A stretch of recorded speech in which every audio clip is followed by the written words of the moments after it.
Hey, Lions Nation! We're back with another exclusive video bringing you all the latest news about our beloved Detroit Lions. Before we get started, don't forget to hit that like button and subscribe to the channel so you never miss anything about the team. Now, let's get into the news. The night Detroit drowned itself in thunder. The announcement came not through polished press conferences or smiling executives, but through a strange, bone-deep tremor that rippled across the entire city. Every streetlight buzzed with a low electrical moan as if reacting to something vast, something inevitable making its descent. The Lions had acquired Patrick Surtain II, or at least the version of him that prowled this alternate domain. A cornerback forged from obsidian resolve and a darkness that hummed beneath his skin, like a second heartbeat. When he stepped off the private transport, though calling it private felt wrong, it was more of a vessel. Something metallic and scarred as though it had flown through war. Detroit felt him arrive, not saw. Not heard, felt. His boots struck the pavement with a rhythm that suggested ritual rather than movement, and the ground beneath him seemed to settle into submission. Reporters approached him, microphones trembling in their hands. But their words died the instant they met his eyes. His gaze wasn't cruel or angry. It was simply too heavy, too ancient, as though he carried the echo of every receiver he'd ever locked in his grasp, every root he'd smothered, every hope he'd extinguished by blanketing it in suffocating shadow.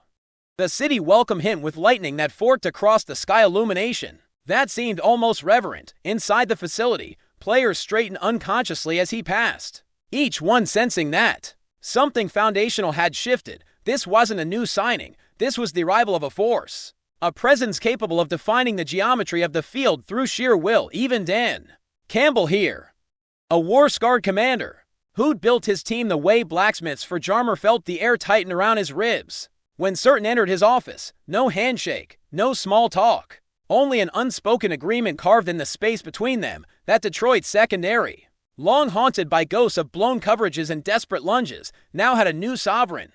The walls seemed to whisper around him as he walked through the corridors, like old stone recognizing the return of a master. When he finally reached the locker room, the whole place dimmed, as though the lights feared competing with the darkness that trailed him like a living cloak. Helmets glinted in cold reflections.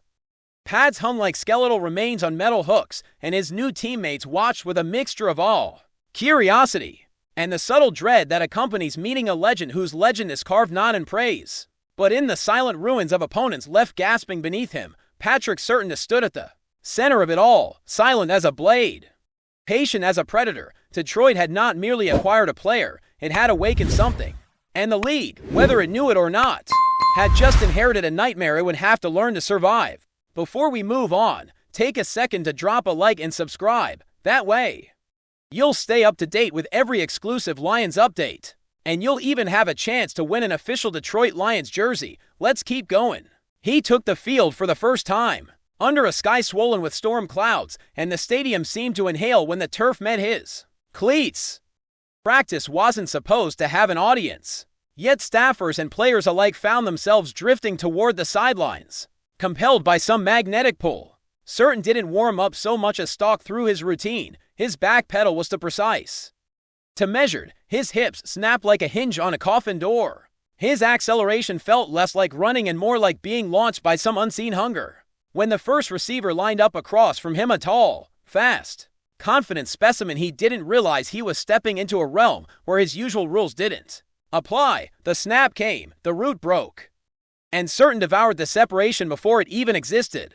His shadow clung to the receiver like a curse. When the pass left the quarterback's hands, time seemed to warp, slowing into a deep, viscous drag. Surtain tilted his head as the ball approached, studying it the way a wolf might study the heartbeat of prey. Then he rose effortless, inevitable, and snatched it from the air with a violence so quiet it felt ceremonial. The receiver stumbled backward, breath stolen. The quarterback lowered his arm, a chill crawling up his spine, and Surtain just stood there with the ball in his hand, as though testing its weight, as though gauging the extent of his dominion.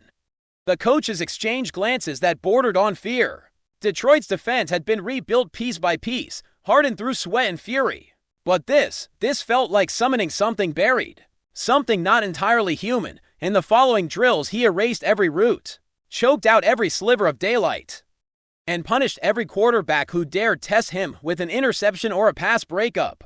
That cracked like a whip across the practice field. His teammates didn't celebrate. They didn't cheer. They only watched, jaws clenched, eyes wide, realizing that playing beside him meant stepping into the gravitational pull of a star dense enough to bend the field around it. And when practice ended, when the sun bled crimson across the horizon, Patrick Surtain II lingered at the 50-yard line, staring into the yawning bowl of the stadium as though listening to something only he could hear. Maybe it was the ghosts of receivers he'd broken. Maybe it was the heartbeat of the season to come. Or maybe it was the city itself whispering in recognition, because Detroit didn't just announce him. It didn't just sign him. It crowned him the monarch of the secondary, the warden of the deep field, the quiet, relentless sentinel who would turn the turf into a hunting ground where hope went to die. And as the darkness settled fully over the stadium, it was clear this was only the beginning. The league had no idea how small and helpless it would feel once he truly began to close his jaws. We bring you the latest Lions news every single day, so make sure you're subscribed. Hit that like button and turn on notifications so you don't miss a thing. And of course, drop a comment below with your thoughts on today's news. Your voice makes a difference for Lions Nation. See you in the next video.